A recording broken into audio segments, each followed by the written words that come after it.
నమస్తే అండి. నమస్తే అండి.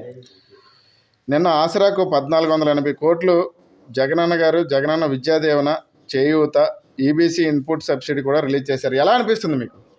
అది ప్రజలందరికీ క్షేమదాయకంగా జగన్మోహన్ రెడ్డి వారు ఇప్పుడు వరకు అనేక సంక్షేమ పథకాలు అమలు చేశారు. అందులో ఇది కూడా ఎలక్షన్ అయిపోయిన తర్వాత కూడా రిలీజ్ చేయడం అనేది నిజంగా ఆశ్చర్యకరం.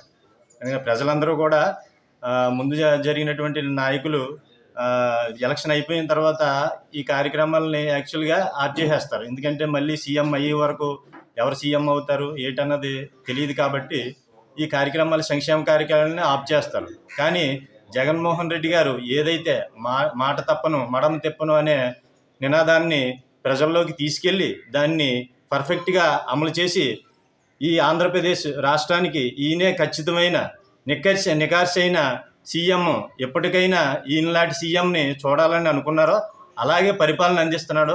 అలాగే ఇప్పుడు వరకు పరిపాలన సాగించాడు. ఇక్కడ ముందుకు కూడా సీఎం జగన్మోహన్ రెడ్డి గారు ఖచ్చితంగా పరిపాలన సాగిస్తారని మేము కోరుకుంటున్నాం.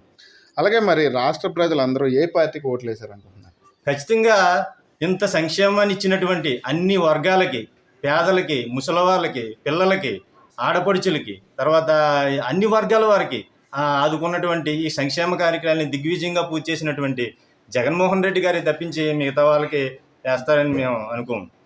అలాగే మరి ఫైనల్గా ఎవరు సీఎం కాబోతున్నారు? ఏ పార్టీకి ఎన్ని సీట్లు రాబోతున్నారు? ఖచ్చితంగా జగన్మోహన్ రెడ్డి గారు ఖచ్చితంగా సీఎం కాబోతున్నారు. అది జగమెరిగిన సత్యం. కాకపోతే 175కి ఏదైతే సీట్లు సాధిస్తా ఉన్నారో అది ఖచ్చితంగా సాధించి తీరుతారు. అది జగమెరిగిన సత్యం. ఓకే అండి. థ్యాంక్ యూ అండి. Thank you sir.